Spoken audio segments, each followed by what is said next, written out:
You're in tune to 93.1 Real FM.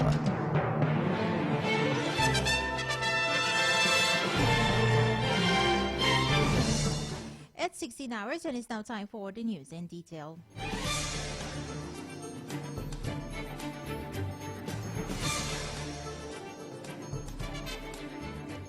Thank you so much for joining us. Welcome. I am Gabriella Patram. Locally, ex-police sergeant freed of murder charge plans lawsuit against the state. Former police sergeant Colin Bailey, who was freed of a murder charge related to the death of his wife after the prosecution admitted that it had no evidence against him, is getting ready to file a lawsuit against the state of Guyana. Bailey spent over 5 years on remand in various prisons. Back in 2016, he was arrested, charged, and committed to stand trial for the murder of his wife 3 years after the murder.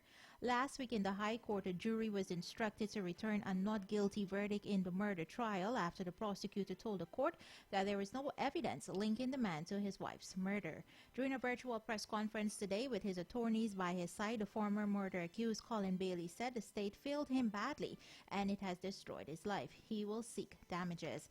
Mr. Bailey said the more than 5 years he spent behind bars awaiting trial up for a murder he did not commit and played no role in was dreadful.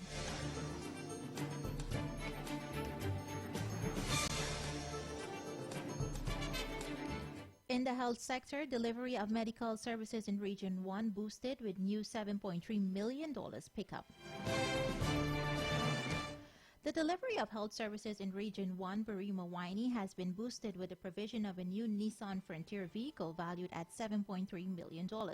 This vehicle was handed over to the regional chairman, Brenton Ashley, on Monday by the Minister of Health, Dr. Frank Anthony.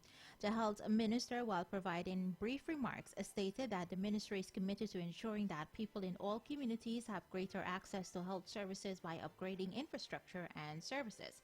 It is for this reason, he said, that the region has been equipped with this vehicle and a water ambulance earlier. Meanwhile, the regional chairman welcomed the vehicle, assuring that it will be used to serve the people of the region.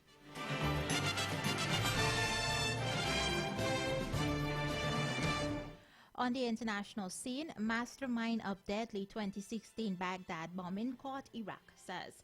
Iraq has detained the Islamic State militant who masterminded a suicide bombing in Baghdad in 2016 that killed 300 persons, its prime minister says. Ghazwan al-Zabi was captured in an intelligence operation outside the country. He accused the Iraqi national of being the primary culprit behind the Karada atrocity and many others. The attack in the Karada district was the deadliest single bombing in Iraq since the U.S.-led invasion in 2023. The report further stated a lorry filled with explosive was blowing up next to a crowded shopping center where people had been enjoying a night out after breaking their daily fast for the Islamic holy month of Ramadan. Many of the victims were killed by a fire that ripped through the building after the bomb blast. And finally, in the world of sports, world champions West Indies lose warm-up to Pakistan. The world champions West Indies lost their warm-up game to Pakistan earlier today, going down by 7 wickets in Dubai. Shimron Hetmyer's 28 of 24 balls was the top score in West Indies below par, 130 for 7, with skipper Kieron Pollard making 23 off 10 and Chris Gayle 20 off 30. Bowling for Pakistan, Ahsan Ali took 2 for 21, Haris Rafu 2 for 32, and Shaheen Afridi 2 for 41. Pakistan, in reply, coasted to victory in 15.3 overs, with skipper making 50 of 41 balls, with Fakhar Zaman 46 not out of 24. Leg spinner Hayden Walsh Jr. took 2 for 41 of 3.3 overs. And that's the news at this time. Special credits to News Source, Newsroom, and the BBC.